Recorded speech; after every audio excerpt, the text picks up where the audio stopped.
কাবা ঘরের গেলাফ ধরে কানলেও আপনি আমাকে যে মিথ্যা অপবাদটা দিয়েছেন এটা মাফ হবে না যতক্ষণ না আমি মাফ করছি। কথা কি বুঝতে পারছেন? মনে করেন আপনি আমাকে মিথ্যা একটা অপবাদ দিয়েছেন এবং ধুয়ে রেখে দিয়েছেন একদম মিথ্যা অপবাদ দিয়ে।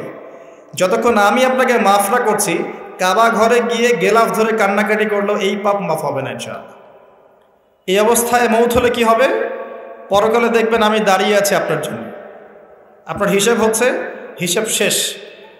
আপনি সালাত, সওম, হজ জাকাতের নেকি নিয়ে উঠেছেন, কিন্তু দেখছেন আমি দাঁড়িয়ে আছি, আমার মতো আরও 10 জন দাঁড়িয়ে আছে। ওই 10 জনকে আপনি গালি দিয়েছিলেন, অপবাদ দিয়েছিলেন, তাদের গীবত করেছিলেন, তাদের সম্পদ বা সম্মানের হানি করেছিলেন। এখন কিয়ামতের মাঠে আপনার নেকি দিয়ে এই ঋণ শোধ করতে হবে, অন্য কোনো অপশন নাই। আর যদি নেকি শেষ হয়ে যায় তখন কি হবে? তখন আমার আমলনামা থেকে কিছু গুনাহ আপনাকে নিতে হবে।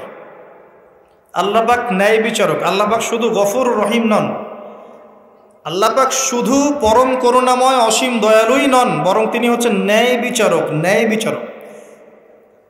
একজন ধর্ষক যদি বলে যে আল্লাহ পাক তো গফুর রহিম, আল্লাহ আমাকে মাফ করে দিতে পারেন, তাহলে যাকে ধর্ষণ করলো সে তার উপর জুলুম হবে না? আল্লাহ পাক যদি ধর্ষককে মাফ করে দেন, তাহলে যাকে ধর্ষণ করা হয়েছে ওর প্রতি জুলুম হবে না? কথা বুঝতে পারছেন না?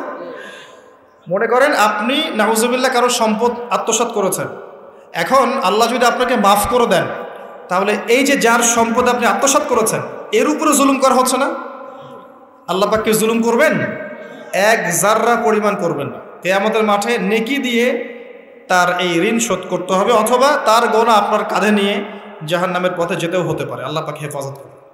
কাউকে অপবাদ দিয়েছি, কারো সম্মানহানি করেছি, কাউকে মিথ্যা অপবাদ দিয়েছি, কারো প্রতি হিংসা করেছি, বিদ্বেষ রেখেছি, কারো সম্পদ আত্মসাৎ করেছি, কারো জিনিস চুরি করেছি, ছিনতাই করেছি বা ডাকাতি করেছি, বা কারো সম্পদ আত্মসাৎ করে নিজের পেটে ভরেছি, প্রতিবেশীর জমি মেরে দিয়েছি, ওই 2 প্রতিবেশী চাষের জমি জোর করে জবরদখল করেছি।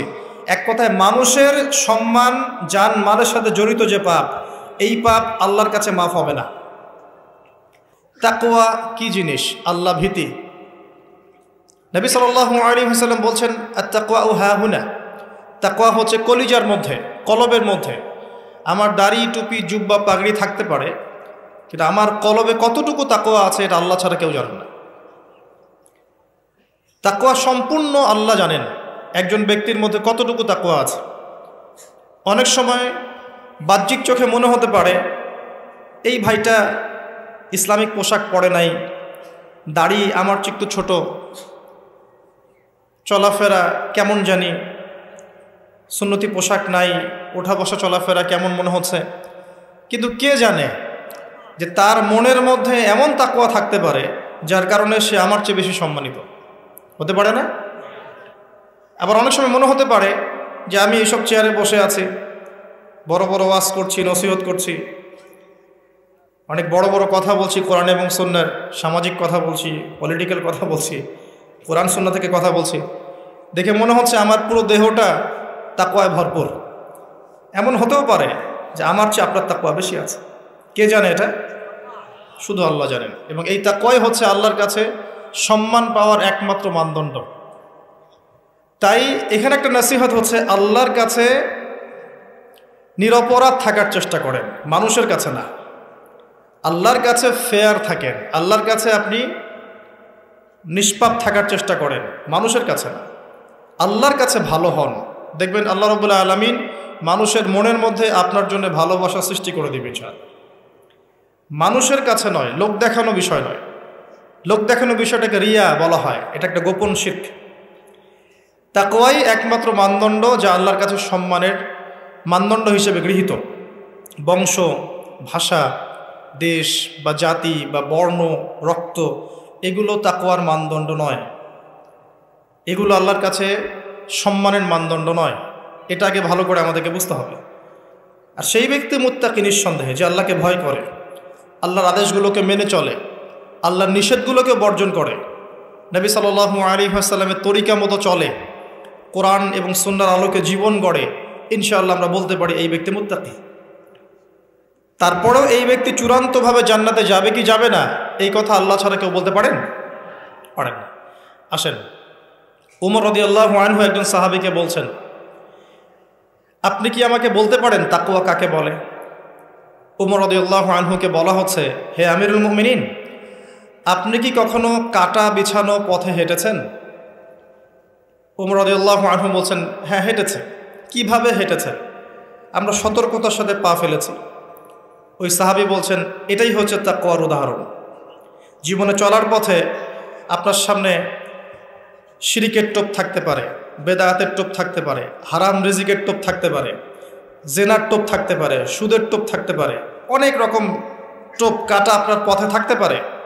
কিন্তু আপনি এগুলো বেছে বেছে চলছেন, বেছে বেছে পা ফেলছেন এবং জান্নাত আপনার গন্তব্যের দিকে এগিয়ে যাচ্ছেন। এটার নাম হচ্ছে তাকওয়া। আপনি আমি খুব ভালো করেই জানি যে আমরা আমাদের জীবনে কি কি বড় পাপ করেছি, আমাদের বিবেক জানিয়ে দিবে না? আমরা কিন্তু ভালো করেই জানি যে আমরা আমাদের জীবনে কি কি বড় পাপ করেছি।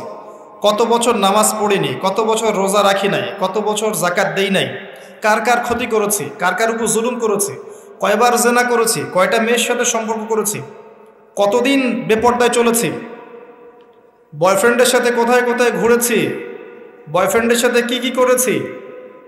এখন তো গার্লফ্রেন্ডও কি কি করে, তাই না ভাই? সুবহানাল্লাহ। আর কিসের জন্য অপেক্ষা করছেন? কিয়ামতের জন্য। আর কোন নিদর্শনের জন্য অপেক্ষা করছেন? তবে এর পরে একটা সময় আসবে যখন মানুষ ছেলে ছেলে আর মেয়ে মেয়ে বিয়ে করবে। এই ধাপটা পার করে আরেকটা ধাপে যাবে, সেটা হচ্ছে মানুষ জন্তু জানোয়ারের সাথে জেনা করবে। বিশ্বাস করলেন না? অপেক্ষা করতে থাকেন। যখন এটাও দেখবেন তখন আমার কথা মনে করে, ভাই কথাটা বলছিল আগেই, মানুষ জন্তু জানোয়ারের সাথেও জেনা করবে।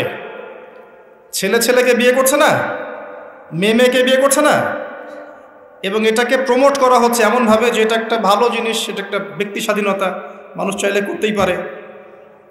কয়দিন পরে দেখবেন মানুষ জন্তু জানোয়ারের সাথেও জেনা করে। বাচ্চাদেরকে মানুষ ধর্ষণ করছে না? এক সময় ছিল কি এই জিনিসটা? বাচ্চাদেরকে কেউ ধর্ষণ করতো? আজকে থেকে 100 বছর আগে ছিল? চিন্তা করে দেখেন, ছিল না। কিন্তু এখন স্বাভাবিক হয়ে যাচ্ছে না? অনেক দেখবেন বাচ্চা এখন ধর্ষিত হচ্ছে। আর যেহেতু এগুলোর বিচার হয় না সুষ্ঠু, ধর্ষক পার পেয়ে যায়। এগুলো কিন্তু এমনি এমনি হয়নি, আস্তে আস্তে এই সময়গুলো আসবে। যাই হোক, আমরা আমাদের ঈমান আমল হেফাজত করি, আমাদের পরিবারটাকে হেফাজত করি। আল্লাহ পাক তৌফিক দান করুন। তো যেটা বলছিলাম, আমরা কিন্তু জানি খুব ভালো করি যে আমরা কি কি পাপ করেছি। এই পাপগুলোকে একটু খাতার মধ্যে লিস্ট করতে হবে। পারবেন? নিজের বড় বড় পাপগুলোকে খাতায় লিস্ট করতে পারবেন? পারা যাবে ইনশাআল্লাহ। ছোটোখাটো পাপের কথা বাদ দেন। ছোটোখাটো পাপ আল্লাহ পাক অজু করলে মাফ করে দেন। অজু করলে পাপ মাফ হয়ে যায়। নামাজের জন্য হেঁটে যাচ্ছেন, পাপ মাফ হয়ে যায়। আপনি এই যে আপনার পায়ের মধ্যে একটা কাটা ফুটেছে, পাপ মাফ হয়ে গেছে। আপনি জ্বর আসছে, আপনার গোনা মাফ হয়ে যাচ্ছে। আপনি মুসাফা করছেন আমার সাথে, আপনার গোনা ঝরে যাচ্ছে, আমার গোনাও ঝরে যাচ্ছে। ছোটোখাটো পাপ মাফের অসংখ্য পদ্ধতি আছে, আল্লাহ পাক দিয়ে দিয়েছেন আমাদেরকে। কিন্তু কবিরা গুনাহ, বড় বড় কবিরা গুনাহ খাঁটি তওবা করা ছাড়া মাফ হবে না। আমি কি বোঝাতে পারছি? কবিরা গুনাহ খাঁটি তওবা না করলে মাফ হবে না। এই রমাজানে আমাদের কবিরা গুনার লিস্ট আমাদেরকে করতে হবে, নিজের আমলনামার লিস্ট নিজেকে করতে হবে। এবং রমাজানে রোজা রেখে সওমরত অবস্থায় আল্লাহকে বলতে হবে, আল্লাহ আমি অমুক পাপ করেছিলাম, আমাকে মাফ করে দাও। আল্লাহ আমি অমুক পাপ করেছি, আমাকে মাফ করে দাও। আল্লাহ আমি অমুক পাপ করেছি, আমাকে মাফ করে দাও। পারা যাবে ইনশাআল্লাহ? আল্লাহর জন্য এক মুহূর্তের ব্যাপার। আল্লাহ পাক আপনার সমস্ত পাপকে নেকি দিয়ে পরিবর্তন করে দিবেন ইনশাআল্লাহ, যদি মুখলেসভাবে আপনি তওবা করতে পারেন। আরেকটা বিষয় থেকে যায়, সেটা হলো মানুষের সাথে জড়িত হক। অনেক সময় দেখা যায় কাউকে গালি দিয়েছি, এই জন্য সবসময় সতর্ক থাকবেন আপনার যারা যেন মানুষের হক নষ্ট না হয়।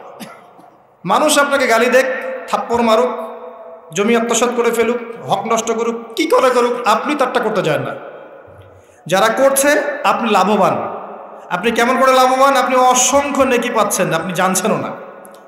যেই আপনার বিরুদ্ধে মনে করেন আপনি নিষ্পাপ, আপনি মাজলুম, আপনি কোনো অন্যায় করেন নাই, আপনার বিরুদ্ধে জুলুম করা হচ্ছে, অপবাদ দেওয়া হচ্ছে, আপনাকে আন্ডারএস্টিমেট করা হচ্ছে, ইত্যাদি ইত্যাদি, আপনি বসে বসে নেকি পাচ্ছেন, বসে বসে নেকি পাচ্ছেন, এবং পরকালে কিয়ামতের মাঠে উঠে দেখবেন অসংখ্য নেকি অটোমেটিক আপনার আমলনামায় চলে আসবে।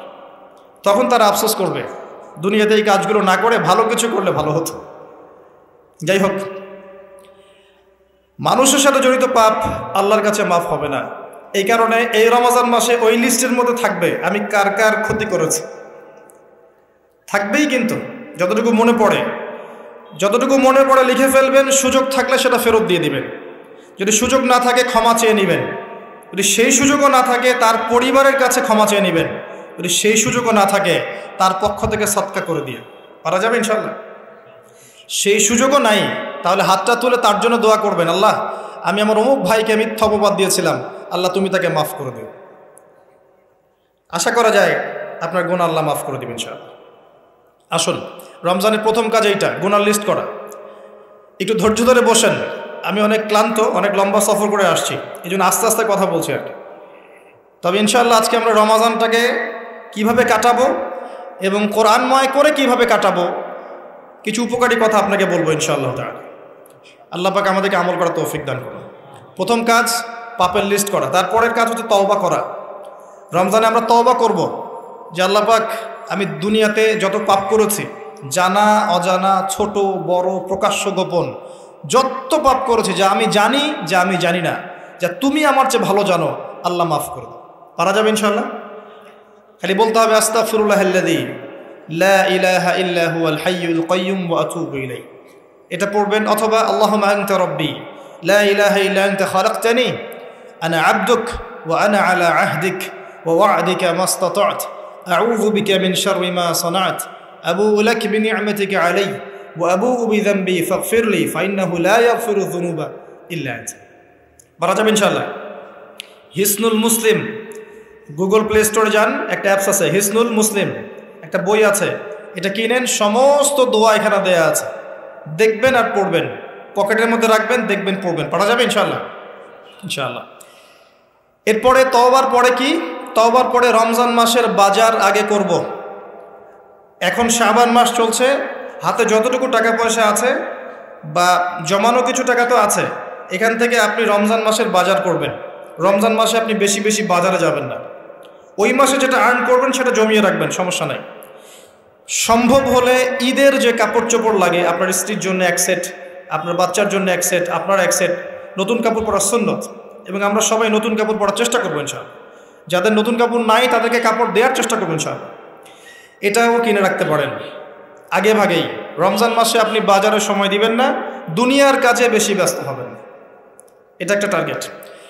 এরপর আপনি রমজান মাসে একটা প্রজেক্ট হাতে নেবেন যে আমার মতো বহু মুসলিম সমাজে আছে যাদের পুরো মাস চলার মতো টাকা পয়সা নাই, আছে না? সামাজিকভাবে হোক, মাদ্রাসার উদ্যোগে হোক বা রাষ্ট্রীয়ভাবে হোক, যেভাবে হোক, এই গরিব মানুষদের লিস্ট করে বাসায় বাসায় অন্তত এক মাসের বাজার খরচ পৌঁছে দেওয়ার চেষ্টা করতে হবে। পারবেন? পারবেন না?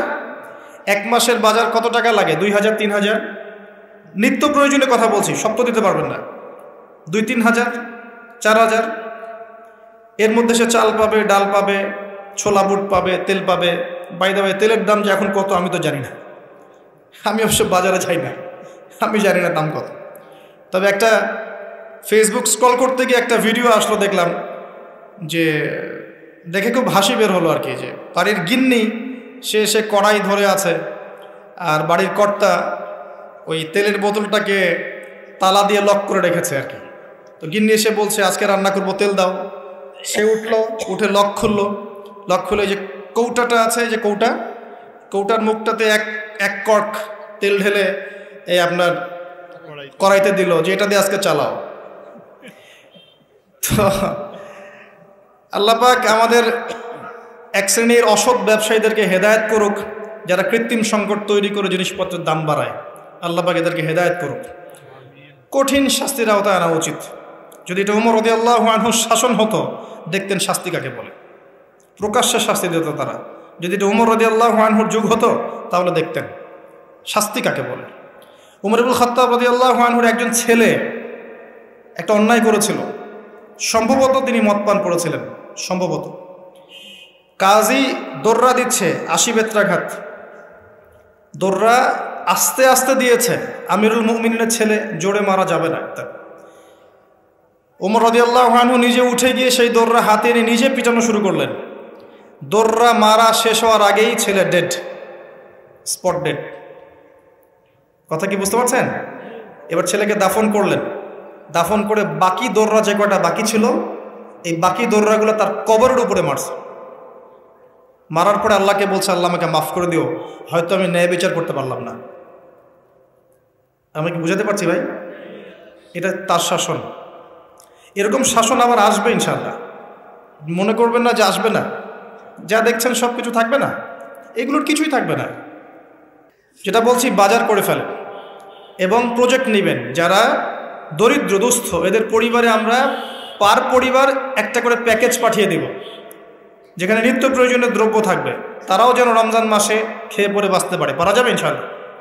চেষ্টা করেন, আল্লাহ পাক আপনার রিজিকে বরকত দিবে ইনশাআল্লাহ। একটা হাদিসে আছে যে বান্দা যতক্ষণ অন্য ভাইয়ের সাহায্যে থাকে, আল্লাহ ততক্ষণ ওই বান্দার সাহায্যে থাকে। আর একজন মুসলিম ভাইয়ের প্রয়োজন পূরণ করতে যাওয়া, খালি হেঁটে হেঁটে যাওয়া, এটা মসজিদে নববীতে বসে 12 বছর ইতিকাফ করার চেয়ে বেশি নেকির কাজ। এগুলো আমরা হয়তো বুঝি না, মনে করি তার সাথে যাব, আমার তো সময় নষ্ট হচ্ছে। আপনি 12 বছর ইতিকাফের নেকি পাচ্ছেন, তাও যে কোনো মসজিদে না, নববী মসজিদে। সুবহানাল্লাহ। রমজানে আর কি করবেন? কম খাবেন, সেহরি আর ইফতারে বেশি খাবেন না, এবং 2টা তরকারি দিয়ে যদি খাবার হয়ে যায়, 10টা তরকারি করার কোনো দরকার নেই। আপনিও দুনিয়ার কাছে বেশি ব্যস্ত হবেন না, বাড়ির মা বোনদেরকেও ব্যস্ত রাখবেন না, তাদেরকেও দিন শেখার সুযোগ দিবেন। রমজান মাসে তারা অল্প রান্না করবে, একবার রান্না করবে, 3 বেলা খেয়ে নেবেন গরম করে। তারা তালিম করবে, তারা কোরআন শেখার মজলিসে যাবে, তারা মহিলাদের মধ্যে দিন চর্চা করবে, তাদেরকেও দিনের সুযোগ করে দিতে হবে। পারা যাবে ইনশাআল্লাহ। এবং আপনিও তালিমে বসবেন, 5 ওয়াক্ত নামাজ মসজিদে আদায় করবেন, ইসলামিক দর্শগুলোতে বসবেন, ইমানকে তাজা করবেন, ইমানকে তাজা করবেন। কম খাবেন। আমি বরাবরই বলি যে এই খাওয়ার যে ব্যাপারগুলো আছে, এখানে আমরা যারা দাবি করি যে ইসলাম আমরা প্রচার করছি, জনগণের মাঝে ঢুকাই দিচ্ছি, তাদের অনেকের মাঝেই দেখবেন খাওয়ার সুন্নত নাই। কথা বুঝতে পারছেন না? বড় বড় কথা বলার পরে খাওয়ার টেবিলে খালি বসায় দেন, দেখবেন সব শেষ, 7 পেট খেয়ে শেষ করে ফেলছে। খাওয়ার সুন্নত ওই কোরআনে আছে, হাদিসে আছে, প্র্যাকটিক্যালি নাই। নবীজি কি বলেছেন? খেতে হলে, যদি খেতেই হয়, তাহলে 1 ভাগ, পেটের 1 ভাগ, আরেক ভাগ পানি, আরেক ভাগ ফাঁকা। কি চাচ্ছেন সব লেখা আছে। এটাই ইসলাম, যেখানে প্রতিটা বিষয়ের সমাধান আছে, খুঁটিনাটি সব কিছু আছে। আমরা অমুসলিম ভাই বোনদেরকে অনুরোধ করব, জীবনটাকে নিয়ে ভাবুন এবং কোরআন সুন্নাহকে একবার নিরপেক্ষভাবে পড়াশোনা করেন। এরপর যদি আপনার মনে হয় মন থেকে, হ্যাঁ, কোরআন এবং সুন্নাহয় সব কিছুর সমাধান আছে, নিঃসন্দেহে এটা এক আল্লাহর পক্ষ থেকে মনোনীত দিন, আর দেরি করবেন না, ইসলাম কবুল করে ফেলুন। আল্লাহ পাক তৌফিক দান করুন। বলা যায় না তাদের দ্বারা আল্লাহ পাক আমাদের চেয়ে অনেক বেশি খেদমত নিতে পারেন। আল্লাহ পাক এটা বলেছেন, ওয়া ইন তাতাওয়াল্লাউ, হে মুসলিমরা, তোমরা যদি মুখ ফিরিয়ে নাও, আল্লাহর দায়িত্ব পালন না করো, আমানতের খেয়ানত করো, ইস্তাবদিল কওমান গায়রাকুম, আল্লাহ পাক অন্য কওমকে তোমাদের জায়গায় নিয়ে আসবেন, সুম্মা লা ইয়াকুনু আমসালাকুম, তারা তোমাদের মতো অপদার্থ হবে না। আসুন, রমজান একটু কম খাওয়ার অভ্যাস করেন, সেহরিতে কম, ইফতারেও কম। এমনভাবে খাবেন না যে মনে হচ্ছে এটা আপনার জীবনের শেষ খাওয়া, এইভাবে খাবেন। এবার সম রেখেছেন, সম রাখা অবস্থায় 5 ওয়াক্ত নামাজ জামাতে পড়তে হবে, প্রথম টার্গেট। পারা যাবে ইনশাআল্লাহ? 5 ওয়াক্ত নামাজ জামাতে পড়ব। সরকার বাধা দিবে? প্রশাসন বাধা দিবে? আপনার পরাশক্তির আপনাকে বোম মারবে? কিচ্ছু হবে না। আপনি আপনার দিন পালন করবেন। লাকুম দীনুকুম ওয়ালিয়া দিন, তোমাদের দিন তোমাদের, আমার দিন আমার। আপনি 5 ওয়াক্ত সালাত মসজিদে পড়ার চেষ্টা করবেন ইনশাআল্লাহ তাআলা। আর নামাজ পড়বেন রাসূল সাল্লাল্লাহু আলাইহি ওয়াসাল্লামের তরিকা মোতাবেক, তাড়াহুড়া করে 3G 4G নামাজ, রিল্যাক্সে নামাজ পড়বেন। ঠিক আছে ইনশাআল্লাহ? আসেন, রোজা রেখে আর কি করবেন? বেশি থেকে বেশি আল্লাহর জিকির করবেন। সুবহানাল্লাহ, আলহামদুলিল্লাহ, লা ইলাহা ইল্লাল্লাহ, আল্লাহু আকবার, সুবহানাল্লাহি ওয়া বিহামদিহি, সুবহানাল্লাহিল আযীম, লা ইলাহা ইল্লাল্লাহ ওয়াহদাহু লা শারীকা লাহ, লাহুল মুলক ওয়া লাহুল হামদ ওয়া হুয়া আলা কুল্লি শাইইন কাদির, লা হাওলা ওয়া লা কুওয়াতা ইল্লা বিল্লাহ, ইত্যাদি যত জিকির আছে বেশি থেকে বেশি করবেন। মানুষের সাথে কথা কম বলবেন। অহেতুক চায়ের দোকানে আড্ডা পিটাবেন না, অহেতুক পাবজি নিয়ে পড়ে থাকবেন না, অহেতুক ফেসবুকে স্ক্রল করে সময় নষ্ট করবেন না, অহেতুক ইউটিউবে পড়ে থাকবেন না। আপনি জিকিরে সময় দিবেন, জায়নামাজে বসে থাকবেন, জিকিরে সময় দিবেন। আল্লাহ পাক তৌফিক দান করুন। এবং বেশি থেকে বেশি দোয়া করবেন আল্লাহর কাছে রমজান মাসে। দোয়া আপনার নিজের জন্যে, আপনার মা বাবার জন্যে, আপনার মৃত আত্মীয় স্বজনের জন্যে, আপনার ফিউচারের জন্যে, আপনার সন্তানদের জন্যে, আপনার দেশের জন্যে, আপনার জনগণের জন্যে, মুসলিম উম্মার জন্য, সবার জন্য কি করবেন? দোয়া করবেন। দোয়ায় কার্পণ্য করবেন না। আপনি যখন অন্য কোনো মুসলিম ভাইয়ের জন্য দোয়া করছেন, তখন আপনার মাথার কাছে একজন ফেরেশতা থাকবেন, যিনি বলবেন যে তোমার জন্যও তাই হোক, তোমার জন্যও তাই হোক। দোয়া করলে লাভ আপনার, ক্ষতি নাই। আর দোয়া করার উপযুক্ত সময়গুলো খুঁজে খুঁজে বের করবেন। যেমন রোজা রাখা অবস্থায় দোয়া করলে দোয়া কবুল হয়। 2 একামতের মাঝখানে, মানে আজান এবং একামত এর মাঝখানে দোয়া করলে দোয়া কবুল হয়। নামাজের, ফরজ নামাজের পরে দোয়া করলে দোয়া কবুল হয়। সালাম ফিরানোর আগেও দোয়া করলে দোয়া কবুল হয়, দোয়া মাসুরার পরে। এরপরে সেজদারত অবস্থায় দোয়া করলে দোয়া বেশি কবুল হয়। শেষ রাতে দোয়া করলে দোয়া কবুল হয়। বৃষ্টি পড়ছে, এই সময় দোয়া করলে দোয়া কবুল হয়। একটু দান সাদাকা করেছেন, ভালো কাজ করেছেন, এখন হাত তুলে দোয়া করেন, দোয়া কবুল হয়। ওযু করেছেন, এখন হাত তুলে দোয়া করেন, দোয়া কবুল হয়। অনেক জায়গা আছে দোয়া কবুলের, খুঁজে খুঁজে বের করে দোয়া করতে থাকে। দোয়া চাইতে হবে কেন? নিজের দোয়া নিজে করুন। দোয়া চাওয়া ভালো কাজ, এটা কোনো খারাপ কিছু না, কিন্তু নিজের দোয়া নিজে করতে শেখেন। আপনার যা প্রয়োজন আমি কি বুঝতে পারবো? আপনি যদি বলেন ভাই দোয়া করেন, বলতে পারি বারাকাল্লাহ ফিক, কিন্তু আপনার কি কি দরকার, আপনার মূল চাহিদা কি কি, আপনাকে নিজের ভাষায় আল্লাহর কাছে বলতে হবে। যদি আপনি কোনো মতে আরবিও না জানেন, আরবির কিছুই জানেন না, আমি বলবো আপনি প্রয়োজনে বাংলাতেই আল্লাহর কাছে দোয়া করেন। আল্লাহ পাক সব ভাষা বুঝবেন ইনশাআল্লাহ। আল্লাহ পাক কি সব ভাষা বুঝবেন না? ইনশাআল্লাহ। বেশি বেশি দোয়া করবেন। রমজান মাসে আরেকটা কাজ করবেন, জাকাত। আপনাদের জাকাত যেটা আছে নিসাব পরিমাণ জাকাত লিস্ট করে ফেলবেন, হিসাব করবেন, রমজান মাসে জাকাত দিয়ে দিবেন। জাকাত আটকে রাখবেন না। যদি জাকাত কেউ অস্বীকার করে, সে আর মুসলিম থাকে না, সে কাফের হয়ে যায়। এটা মনে রাখবেন। জাকাত অস্বীকার করার কোনো সুযোগ নেই। আর অলসতা করে যদি না দেন, এই জাকাত কিয়ামতের মাঠে আল্লাহ পাক এগুলোকে সোনা রূপা পরিণত করবেন, করে গলাবেন, গলিয়ে কপালে, গালে আর পিঠে লেপটে দিবেন, বলেন নাউজুবিল্লাহ। এবং এই জাকাত একটা সাপের আকৃতি নেবে, সাপ, বিষাক্ত সাপ, যেটা গলায় পেঁচানো থাকবে, মাথাটা থাকবে এই কপাল বরাবর। কবরের মধ্যে যখন শোয়ানো হবে, এই কপাল বরাবর এই সাপ ঠোকাতে থাকবে, বলবে আমি তোমার সম্পদ, আজকে স্বাদ ভোগ কর। এটাকে আমরা চাচ্ছি না। জাকাত দিয়ে দেন। আর জাকাত ইসলামিক অর্থনীতির ভিত্তি। জাকাত দিলেই গরিবের কাছে আপনার সম্পদ যাবে, তখন সেও খেয়ে পরে বাঁচতে পারবে। এভাবে সাম্য বজায় থাকবে। আল্লাহ আমাদের বোঝার তৌফিক দান করুন।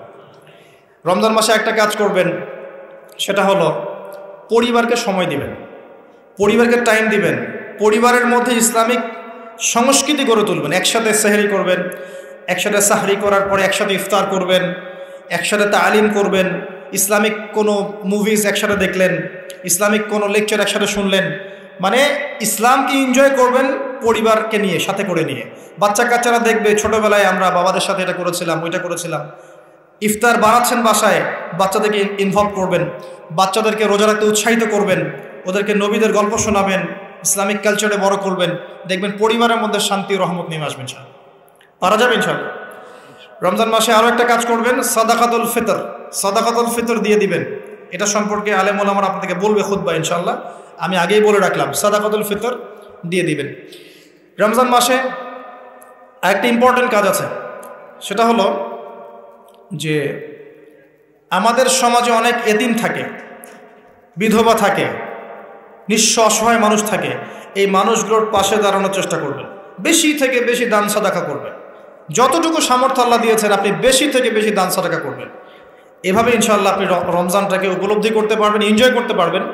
আপনার সালাতের মাধ্যমে, আপনার সিয়াম রাখার মাধ্যমে, দোয়া করার মাধ্যমে, জিকির করার মধ্য দিয়ে, পরিবারের সাথে এনজয় করার মধ্য দিয়ে দেখবেন আপনি আত্মশুদ্ধি অর্জন করতে পারছেন। আরেকটা কাজ, রাতের বেলা তারাবি সালাত। রাতের বেলা তারাবি মসজিদে জামাতে পড়ার চেষ্টা করবেন, এবং সবচেয়ে সুললিত কণ্ঠে যিনি তেলাওয়াত করতে পারেন তাকে ইমাম বানাবেন। নামাজটা এনজয় করা যায় যেন।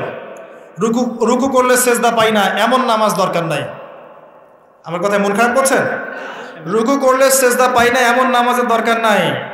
ধীর স্থিরভাবে নামাজ পড়েন, মধ্যম পন্থায় নামাজ পড়েন, সুললিত কণ্ঠে তেলাওয়াত করেন। ওই মক্কার তারাবি দেখেন, মদিনার তারাবি দেখেন, অনেক সুন্দর তারাবি হয়। রাকাত সংখ্যা নিয়ে ঝগড়া করেন না। সামনে একটা ঝগড়া আসবে, 20 রাকাত না 8 রাকাত, তারপরে আবার ঝগড়া আসবে ঈদের তাকবীর কতটা, আর ঝগড়ার তো শেষ নাই।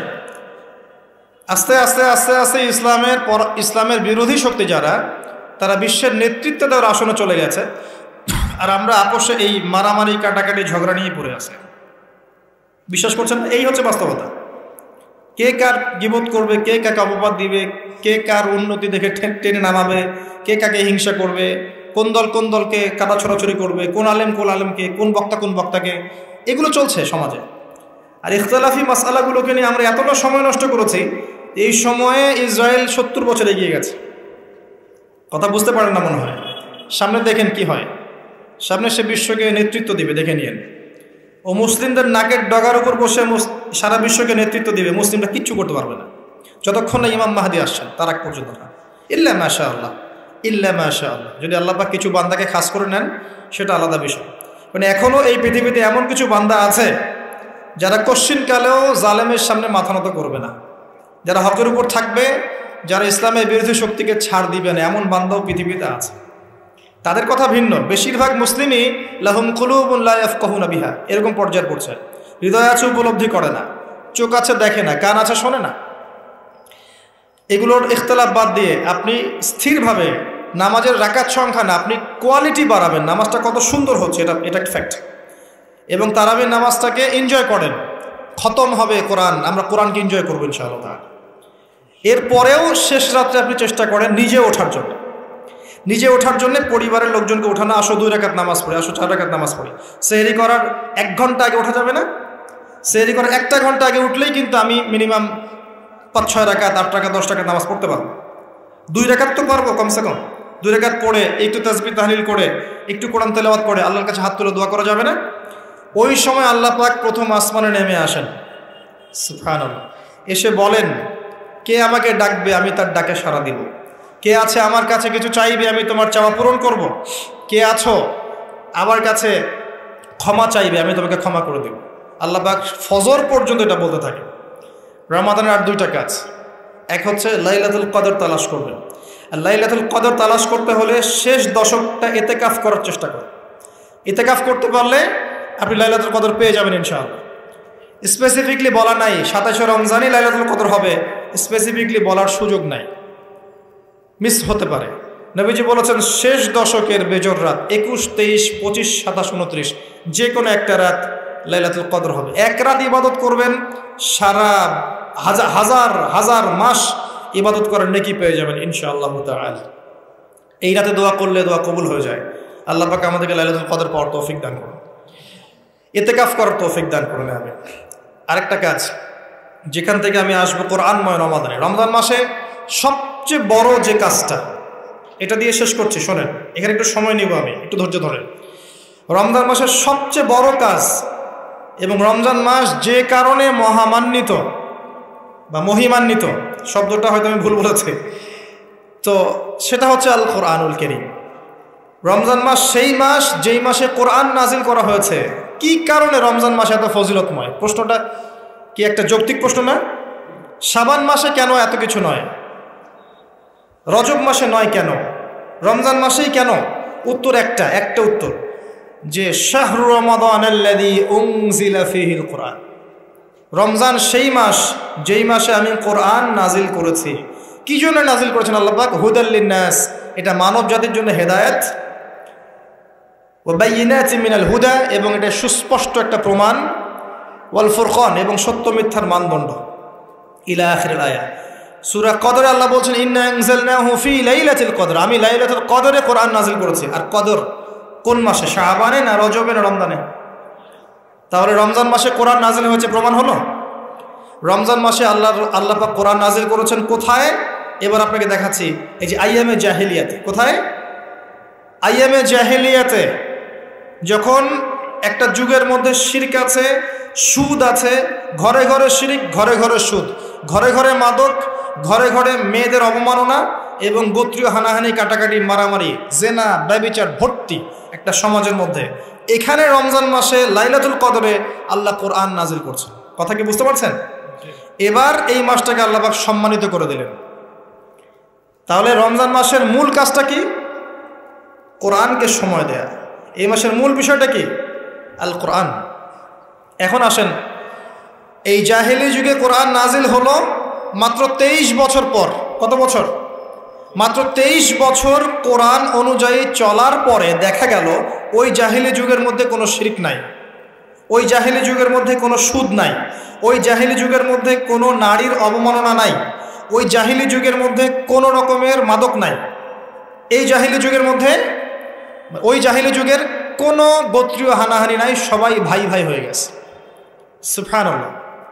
কত বছর? 23 বছর। কিভাবে চলেছেন? এই আল্লাহর কিতাব আল কোরআনুল কারীম এর শিক্ষা এবং এর ব্যাখ্যা সুন্নাহ এটাকে ফলো করে চলা হয়েছে 23 বছর, মাত্র 23 বছর। এখন সেই আল্লাহ কি নাই? সেই নবী নাই? নবী জীবিত না থাকলেও তার সুন্নাহ নেই এবং সেই কিতাব আমাদের মাঝখানে নাই? সবই আছে। যদি সেই আল্লাহ থাকেন, সেই নবীর সুন্নাহ থাকে এবং সেই কিতাব আমাদের মাঝে থাকে, তাহলে আমাদের জাহিলিয়াতগুলো দূর করা সম্ভব না? কি করবেন রমজান মাসে কোরআনকে? আপনি জেনেছেন রমাদান মাস কোরআনের মাস, এই মাসটাকে আপনি কিভাবে মূল্যায়ন করবেন? আমি কয়েকটা ক্লাসিফিকেশন বলছি, লিসেন, এই জায়গাটা একটু ভালো করে শোনেন। 1 নাম্বার, বিভিন্ন শ্রেণীর মানুষ থাকে। এক শ্রেণীর মানুষ আছে আমাদের সমাজে যারা আলিফ বা তাসা মোটেই জানে না। আছে? আছে? এমন অনেক মানুষ আছে, এদের সংখ্যা কিন্তু কম না, প্রচুর মানুষ যারা আলিফ বা তাসা উচ্চারণ করতে পারে, কোরআন বিশুদ্ধ করে একটা আলহামদুলিল্লাহ রাব্বিল আলামিন এটা পড়তে পারে না, বানান করে করে পড়তে পারে না। আছে না? এক কথায় বিশুদ্ধ তেলাওয়াত করতে পারে না, এমন মানুষের সংখ্যা কম না বেশি? প্রচুর। তাদের জন্য এই রমজানের টার্গেট হচ্ছে তাদেরকে এই রমজানের মধ্যেই কোরআন তেলাওয়াত করা শিখতে হবে। এতটুকু পারবেন? পারবেন না? ভয় পাচ্ছেন? রমজান 1 মাস সময় লাগার কথা না, আপনার 20 দিন সময় লাগবে কোরআন তেলাওয়াত শিখতে ইনশাআল্লাহ। বিশ্বাস হচ্ছে না?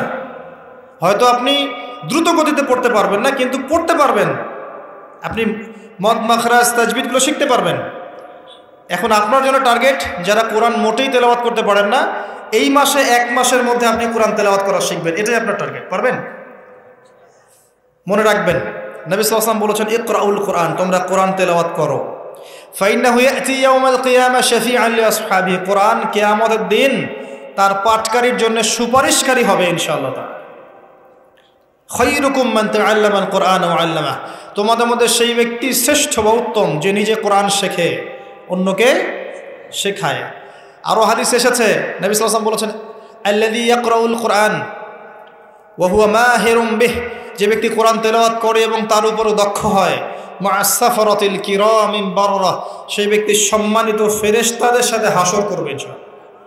ওয়াল্লাযী ইয়াকরাউল কোরআন ওয়া ইয়াতাতা'তাউ ফিহি, আর যে ব্যক্তি কোরআন তেলাওয়াত করে কিন্তু করতে গিয়ে আটকে যায়, ওয়া হুয়া আলাইহি শাক, এটা তার জন্য কষ্টকর হয়, ফালাহু আজরান, তার জন্য ডাবল পুরস্কার আছে।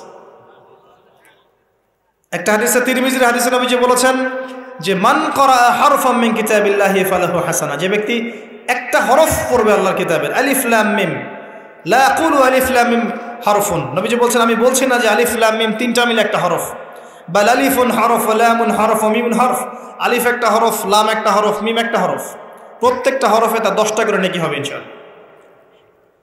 আল হাসানাতু বিআশরি আমসালিহা, একটা নেকিকে 10 দিয়ে গুণ করা হবে। আর রমজান মাসে যে কোনো নেক আমল 70 গুণ বাড়িয়ে দেওয়া হয়। আল্লাহ চাইলে 700 গুণ বাড়াতে পারেন, আল্লাহ চাইলে অপরিসীম বাড়াতে পারেন। আল্লাহ পাক কবুল করুন। তিলাওয়াত করবেন, তিলাওয়াত শিখবেন। তো যাদের কোরআন তেলাওয়াত করার যোগ্যতা নেই, এই মাসে কি টার্গেট দিলাম ভাই? এই মাসে আপনি ন্যূনতম টার্গেট জাস্ট কোরআন তেলাওয়াত শিখবেন, পারবেন ইনশাআল্লাহ? অনেকের মধ্যে কনফিউশন আছে না, আমারটা হচ্ছে কি হচ্ছে না, আছে না, সঠিক হচ্ছে কি হচ্ছে না। আপনিও এই টার্গেটে থাকেন, আপনি এই মাসে কোরআন আবার তেলাওয়াত করা শিখবেন। কিভাবে শিখবেন? মাদ্রাসায় কোর্স করানো হবে, আপনি মাদ্রাসায় যাবেন। অনলাইনে যদি কোর্স করায় কেউ, অনলাইনে কোর্স করবেন, অথবা বাসায় একটা আরবি শিক্ষক নেবেন, অথবা মসজিদ ভিত্তিক এই মাসব্যাপী কোরআন শিক্ষার কার্যক্রম চালু করবেন। করা যাবে ইনশাআল্লাহ। এটা উচিত রাষ্ট্র থেকে চালু করে দেয়া মাসব্যাপী কোরআন শিক্ষার কার্যক্রম। এটা করতে পারলে সবচেয়ে ভালো হতো, এদেশ থেকে যত মহামারীর ভাইরাস সব চলে যেত। বিশ্বাস করেন না কোরআনের বরকতে সব বিপদ আপদ কেটে যেতে পারে? সূরা বনী ইসরাঈল আল্লাহ পাক বলেছেন যে ওয়াইদা ক্বরা'তাল কুরআন, হে নবী আপনি যখন কোরআন তেলাওয়াত করবেন বা করেন, জাআলনা বাইনাকা ওয়া বাইনাল্লাযীনা লা ইউমিনুনা বিল আখিরাহ হিজাবাম মাসতুরা, যখন আপনি কোরআন তেলাওয়াত করেন তখন আপনার এবং ওই জগৎ, যেই জগৎটা আল্লাহ এবং পরকালে বিশ্বাস করে না, এদের মাঝখানে মানে ইমানদার এবং এর শত্রুদের মাঝখানে আমি আল্লাহ একটা অদৃশ্য পর্দা স্থাপন করে দিই। সুবহানাল্লাহ। ওই দিক থেকে কোনো ক্ষতি আপনাকে স্পর্শ করতে পারবে না। যাই হোক, এটা আপনাদের টার্গেট। 2 নাম্বার, দ্বিতীয় শ্রেণীর মানুষ যারা কোরআন মাশাআল্লাহ তেলাওয়াত করতে জানেন এবং আপনার কনফিডেন্স আছে। এখানে একটা কথা বলতে ভুলে গিয়েছিলাম যে আপনাকে শয়তান 3 ভাবে বিভ্রান্ত করতে পারে। একটা হচ্ছে শয়তান কিন্তু আপনাকে বোঝাতে পারে যে আপনি অনেক জানেন, আপনার জানার দরকার নাই, এটা শয়তান আপনাকে বোঝাতে পারে। 2 নাম্বার বোঝাতে পারে যে আপনার দ্বারা হবে না, আপনি পারবেন না, আমার কথাটা মনে রাখেন। 3 নাম্বার বোঝাতে পারে যে আমার অনেক সময় পড়ে আছে, পরে শিখে নেবে, এত তাড়াহুড়োর কি আছে। এই 3টা অস্ত্র শয়তানের বড় বড়। আরেকটা অস্ত্র আছে 4 নাম্বার, সেটা হলো শিখতে গিয়ে দেখবেন শয়তান ওয়াসওয়াসা দিবে, টিচার ভালো না, ওস্তাদ ভালো না। এটা একটা ওয়াসওয়াসা। উস্তাদের হাতে নিজেকে ছেড়ে দিতে হবে, তারপরে সে বুঝবে আপনাকে কোন পথে নিয়ে যেতে হবে। নবী মূসা আলাইহিস সালাম যখন এসেছিলেন খিদর আলাইহিস সালামের কাছে, হাল আত্তাবিউকা আন তুআল্লিমানি মিম্মা উল্লিমতা রুশদা, তিনি এসে বলেছেন, হে খিদর আমি কি আপনার সাথে থাকতে পারি এই শর্তে যে আল্লাহ আপনাকে যে জ্ঞান শিখিয়েছেন আমাকে শেখাবেন? তখন খিদর আলাইহিস সালাম বলছেন, ইন্নাকা লান তাসতাতিআ মা'ইয়া সাবরা, তুমি তো আমার সাথে ধৈর্য ধরতে পারবে না। ধৈর্য ধরে ওস্তাদের কাছে সুপর্দ করতে হয়, তারপরে জ্ঞান পাওয়া যাবে ইনশাআল্লাহ। এত অস্থির হলে হবে না। 2 নম্বর শ্রেণী যারা পড়তে পারেন তাদের জন্য নসিহত হচ্ছে, এই রমজান মাসে আপনার টার্গেট এই কিতাব আপনি একবার খতম করবেন, একবার অনলি। পারবেন? অনলি একবার। প্রত্যেক দিন আপনি 1 পারা করে পড়বেন, প্রত্যেক দিন 1 পারা, 30 দিন 30 পারা। সম্ভব? খুব কঠিন? পারা যাবে না? ইনশাআল্লাহ, আল্লাহ পাক তৌফিক দান করুন। আবারও বলছি, কোরআন তেলাওয়াত করলে আপনি প্রত্যেক হরফে 10 নেকি পাবেন। আপনি এই কোরআন আপনার পক্ষে সুপারিশ করবে, আপনি সম্মানিত ফেরেশতার সাথে হাসর করবেন। ইন্নাল্লাহা ইয়ারফাউ বিহাযাল কিতাবি আকওয়ামান ওয়া ইয়াদাউ বিহিল আখারিন, বহু সম্প্রদায়কে আল্লাহ পাক এই কোরআনের মাধ্যমে সম্মানিত করেন, অনেককে অপদস্থ করেন। হাফেজে কোরআনদেরকে বলা হবে, ইকরা ওয়ারতাক, তোমরা পড়ো, উঠতে থাকো। ফাইন্না মানজিলাতাক, তোমার আসন হবে, মঞ্জিল হবে, ইলা আখিরি আয়াতিন তাকরাউহা, তুমি যেখানে তেলাওয়াত করা থামবে সেখানে জান্নাতে ওই উচ্চ আসনে তোমাকে বসানো হবে। কেউ যদি 500টা আয়াত পড়ে 500 তলা বাড়ি দেওয়া হবে জান্নাতে। কেউ যদি 1000 আয়াত পড়তে পারে 1000 তলা বাড়ি দেওয়া হবে জান্নাতে ইনশাআল্লাহ তাআলা। জি, শেষ করছি আমরা একটু। আর কিছু নেকি আছে, যেমন আপনি যদি সূরা বাকারা পড়েন আপনার ঘরের মধ্যে শয়তান আসবে না ইনশাআল্লাহ, আপনার জীবনে বরকত হবে। আপনি আয়াতুল কুরসি পড়েন প্রত্যেক ফরজ নামাজের পরে, আপনার মৃত্যু ছাড়া জান্নাতে যাওয়ার কোনো বাধা নাই। সূরা মুলক পড়েন রাতের বেলা, এটা আপনাকে কবরের আযাব থেকে বাঁচাবে। সূরা কাহফ পড়েন প্রথম 10 আয়াত শেষ 10 আয়াত, ফিতনা থেকে বাঁচাবে ইনশাআল্লাহ। সূরা ইয়াসিন পড়েন, আপনার হাজত পূর্ণ হয়ে যেতে পারে ইনশাআল্লাহ তাআলা। আপনি সূরা বাকারার শেষের আয়াতগুলো পড়েন 3টা আয়াত, সারা রাত নফল নামাজের নেকি পাবেন। অনেক ফজিলত, এটা বলে শেষ করতে পারবো না, আমি গুটিয়ে নিচ্ছি। যারা কোরআন তেলাওয়াত করতে পারেন তাদের জন্য কোরআনময় রমাদান হচ্ছে, আপনারা কোরআন 1 পারা করে পার ডে পড়বেন, একবার খতম দিবেন। পারা যাবে? আল্লাহ পাক তৌফিক দান করুন। 3 নম্বর, তারা যারা হাফেজে কোরআন তাদের টাস্ক হচ্ছে এই কোরআন রমজান মাসে পুরোটা আবার হিফসের চর্চা করবেন। অনেক সময় ইয়াদদাশ কমে যায় না, অনেক আয়াত আমরা ভুলে যাই না। হাফেজদের প্রতি নসিহত হচ্ছে এই মাসে আপনি পুরো কোরআনটাকে আবার রিগেইন করবেন, রিভাইজ করবেন, চর্চা করবেন, আবার আগের জায়গায় ফিরিয়ে নিয়ে আসবেন। পারবেন ইনশাআল্লাহ? আল্লাহ তৌফিক দান করবেন। এবং সম্ভব হলে তারাবির নামাজ পড়ান। যারা তারাবির নামাজ পড়ায় তারা সৌভাগ্যবান, তারা পুরো কোরআনটা হিফজ করার সুযোগটা পেয়ে যায়। আল্লাহ পাক তাদেরকে তৌফিক দান করুন। এখানে একটা কথা বলবো আমি 1 মিনিটে, যে ইমাম, খতিব, মুয়াজ্জিন যারা আছেন তাদের ভালো ভাতার ব্যবস্থা করবেন। তাদের পরিবারের ভরণ পোষণের জন্য ভালো অঙ্কের ভাতার ব্যবস্থা করবেন। সব কিছুর দাম বাড়বে, তাদের ভাতা বাড়বেন, এটা হতে পারে না। তাদের পক্ষে যদি কথা বলার কেউ না থাকে, আমি কথা বলছি তাদের জন্যে আপনি ভালো অঙ্কের ভাতার ব্যবস্থা করবেন। তাদেরকে যেন পরিবার নিয়ে টেনশন করতে না হয়। নামাজ পড়াবেন, তারাবি পড়াবেন, খুতবা দিবেন, দিনের প্রচার করবেন, আপনি তার পরিবারের দায়িত্ব নিয়ে নেবেন। পারবেন? এটা করতে না পারলে তো আল কোরআন আলো ঘরে ঘরে জ্বলবে না। কোরআনওয়ালা মানুষের যদি সমস্যা থাকে তাহলে কোরআনের কথা কে বলবে? কে নামাজ পড়াবে আর কে আপনাকে তারাবি পড়াবে?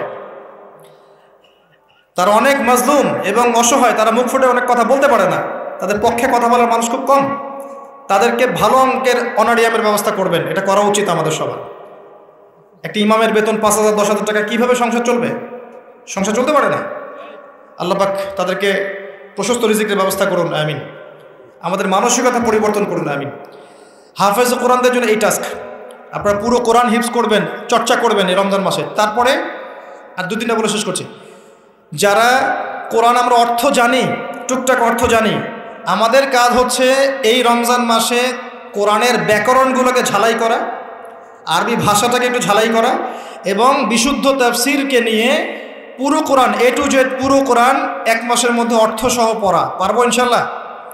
যারা আমরা অর্থসহ পড়তে আগ্রহী বা টুকটাক আরবি ব্যাকরণ ভাষা জানি, তাদের উপর দায়িত্ব হচ্ছে এই রমজান মাসে পুরো কোরআনটা অর্থসহ পড়ার চেষ্টা করা। আল্লাহ পাক আমাকে আপনাদের সবাইকে তৌফিক দান করুন। এখানে আমি একটা সহজ কথা বলছি, শোনেন। আল কোরআনুল কারীমের মধ্যে 600টা পৃষ্ঠা আছে। কয়টা পৃষ্ঠা? এই কিতাবের মধ্যে 600 পৃষ্ঠা আছে। প্রত্যেক 20 পৃষ্ঠায় একটা করে পারা শেষ হয় এবং প্রত্যেকটা পৃষ্ঠায় আপনি 15টা করে লাইন পাবেন। 15টা করে লাইন পাবেন। প্রত্যেকটা লাইনে আপনি গড়ে 9টা করে শব্দ পাবেন। 9টা শব্দ। কোন লাইনে 10টা থাকতে পারে, কোন লাইনে 8টা থাকতে পারে।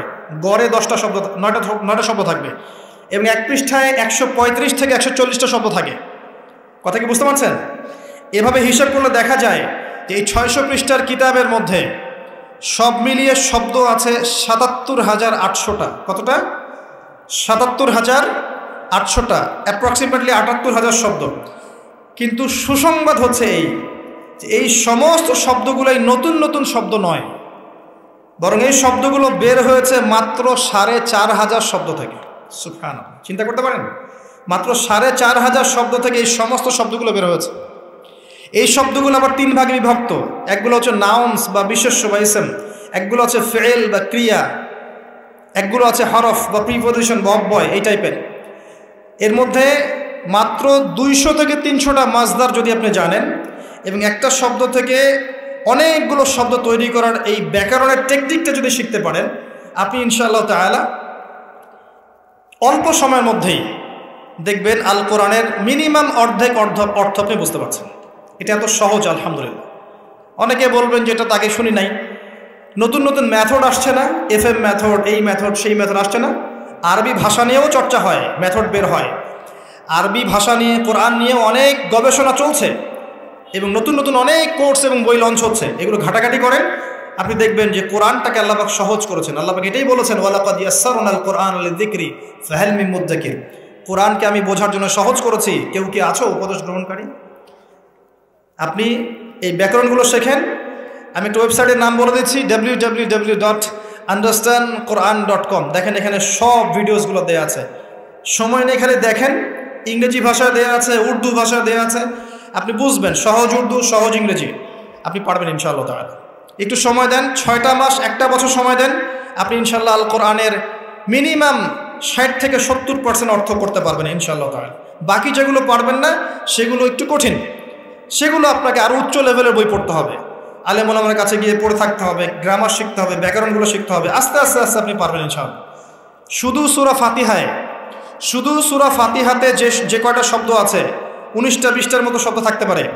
এই শব্দগুলো কোরআনে ঘুরে ঘুরে এসেছে প্রায় 7,800 বার। কতবার? 7,800 বার। এই শব্দগুলো আলহামদু লিল্লাহি মালিক আর রহমান আর রহিম ইয়াকা ওয়া না'বুদু নাস্তাইন, এই শব্দগুলো ঘুরে ঘুরে কোরআনে এসেছে প্রায় 7,800 বার। আপনি সূরা ফাতিহার অর্থ জানেন, অর্থ হচ্ছে আপনি কোরআনের 7,800টা অর্থ জানেন। মজা করে শেখেন, এনজয় করে শেখেন, দেখবেন অনেক কোর্স আছে, এগুলো ঘাটেন, আলেম ওলামার কাছে যান, কম্বাইন্ড করেন, চর্চা করেন, আপনি পারবেন ইনশাআল্লাহ। পারবেন এটা হতে পারেন, আপনি পারবেন, আপনার দ্বারাই হবে ইনশাআল্লাহ তাআলা। আল্লাহ পাক কবুল করুন। তাই যারা আমরা টুকটাক আরবি ব্যাকরণ শিখতে পারি বা জানি বা চর্চা করি, তাদের উচিত রমজান মাসে এটাকে চর্চা করা এবং শুরু থেকে শেষ পর্যন্ত অর্থটা পড়া। যেটা আপনার কাছে বিশুদ্ধ তাফসির মনে হয়, হোক মারিফুল কোরআন বা ইবনে কাসির বা জালালাইন, যেটা আপনার কাছে ভালো লাগে সেটা নেন বা একাধিক তাফসির নেন। প্রতিদিন এক পারা করে আপনি অর্থ পড়ার চেষ্টা করেন। ইনশাআল্লাহ এক মাসে একবার কোরআনের অর্থ পড়া যাবে ইনশাআল্লাহ তাআলা। আল্লাহ পাক আমাদের সবাইকে আল কোরআনের অর্থ বোঝার তৌফিক দান করুন, আমিন। এরপরে আমরা কোরআনের আদেশ এবং নিষেধগুলোকে রমজান মাসে মানব। সমস্ত কোরআনের আদেশ মানার চেষ্টা করব। নামাজ হোক, রোজা হোক, হজ জাকাত হোক, আপনার সত্য কথা বলা, পিতামাতার খিদমত করা, প্রতিবেশীর হক, সমস্ত সৎ বিষয়গুলো আমরা করার চেষ্টা করব ইনশাআল্লাহ তাআলা। একই সাথে কোরআনে যত নিষেধ করা আছে, যত হারাম নিষেধ করা আছে, শিরিক করো না, বেদাত করো না, হারাম খেও না, চুরি করো না, সুদ খেও না, জেনা করো না ইত্যাদি, এগুলো ছেড়ে দেবো ইনশাআল্লাহ। আল্লাহ পাক তৌফিক দান করুন।